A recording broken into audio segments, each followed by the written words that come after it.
South Africa is due to hold peace talks, or at least host peace talks, between representatives of the warring sides in Ethiopia.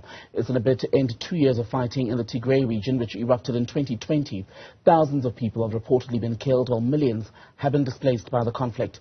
Human Rights Watch has been highlighting its concerns about the welfare of civilians in Tigray. Let's speak about this with Laetitia, senior Ethiopia researcher with Human Rights Watch, speaking to us from Rome in Italy. A very good afternoon to you, ma'am. Grateful for your time. So the conversations, we're not hearing much about when exactly these two parties will sit together at the table and sort of try to find, shall we say, an agreement on peace. But what are your expectations? Well, as you mentioned, I mean, in theory, the talks are expected to start this afternoon, but there is very, very little information on what is happening, what is going to be discussed. I mean, the talks are happening following 2 months of resumed very, very heavy fighting. Now, this is a region, the Tigray region, which continues to be cut off from the world. There's not been any internet for 2 years. The banking system is down. There's no electricity. There's no telephone communication. So it is still incredibly hard to get real-time information. But what we have managed to gather in the last few weeks is that the Ethiopian federal government offensive with Eritrean government forces has involved heavy shelling, including the use of drones in urban areas, which have resulted in civilian casualties. We know that countless civilians have once again been displaced. Now, these are communities, many of which have already been displaced as a result of abuses in early phases of the conflict. So these are really a civilian population which has been suffering for over 2 years now. We also know that Tigrayan forces moved into the Amhara region to certain towns there, and we were receiving reports of looting and extrajudicial executions by Tigrayan forces against the Amhara civilian population there. So this is really a conflict which for over 2 years has resulted in massive abuses against civilians. And at the heart of the fighting between the federal government in Addis Ababa as well as the TPLF, at the moment it has to do, does it not, with territory. And you have to wonder, though, if there aren't any agreements on allowing or a split of the territory, or even allowing the TPLF to keep all the land at once, if there's any point to these discussions, any prospect of success.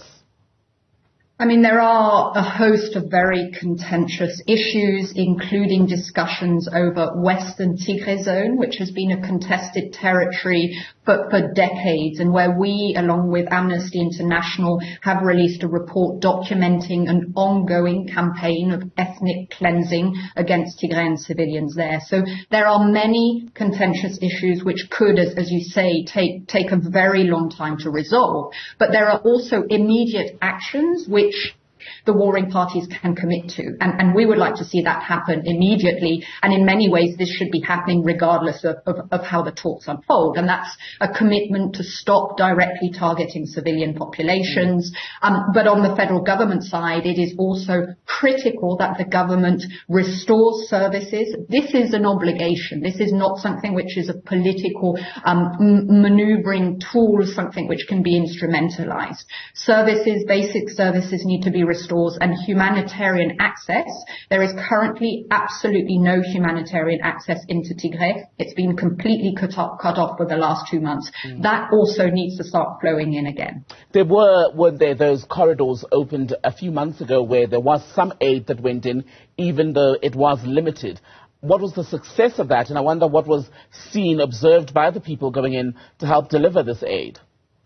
Yeah, so during a 5 months humanitarian truce which had been declared by the federal government, there were some food aid and other types of assistance which was going in. But one of the key problems which humanitarian actors continued to underscore was that not enough fuel was going in, not enough cash was going in. And as you can imagine, what this meant was that without fuel, they were not able to distribute a lot of the assistance outside the regional capital, Mekele, and outside the larger urban areas. And as we know, a lot of the communities who have been most affected by the horrific abuses since the beginning of the conflict are in in rural areas, and they were not receiving assistance. And at the same time, this also meant that humanitarian organizations were having to make very difficult decisions on how to prioritize. And for example, it has been very hard for them to get an in-depth sense of the magnitude of the humanitarian crisis, because again, without fuel, how do you go out and collect the sort of information which is necessary?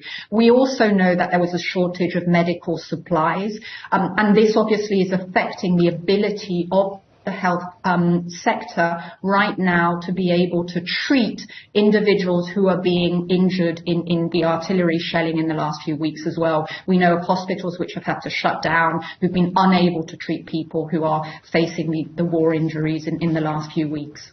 Can the talks between the federal government and the Tigrayan People's Liberation Front be credible as far as a peace deal is concerned if in that deal there isn't a clause that stipulates how justice will be sought for the people we're hearing who have been murdered, maimed, raped by the thousands in Tigray? I mean, this is a critical question, and one which we hope the African Union-led mediation efforts, and of course the role that South Africa and the United States, who are also expected to be part of the talks in the next few days, need to underscore. The level of impunity, we have documented ourselves how lack of accountability in the first phases of the conflict had resulted directly in new violence, new abuses against civilians. Accountability is absolutely critical for dealing with the harm which has happened in the last 2 years. But who then should lead that process if both sides are accusing each other of atrocities? Well, we have pushed for there to be a United Nations investigation. There is a mechanism which was established last December.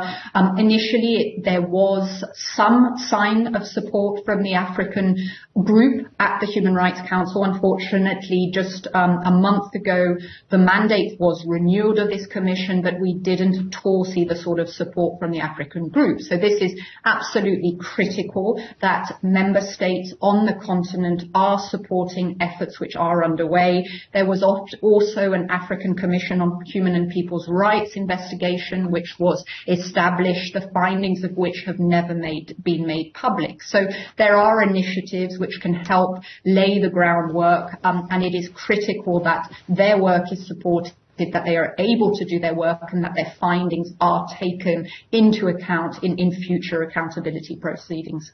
Laetitia, good to have your time. Thank you very much for speaking to us on Daytime Update.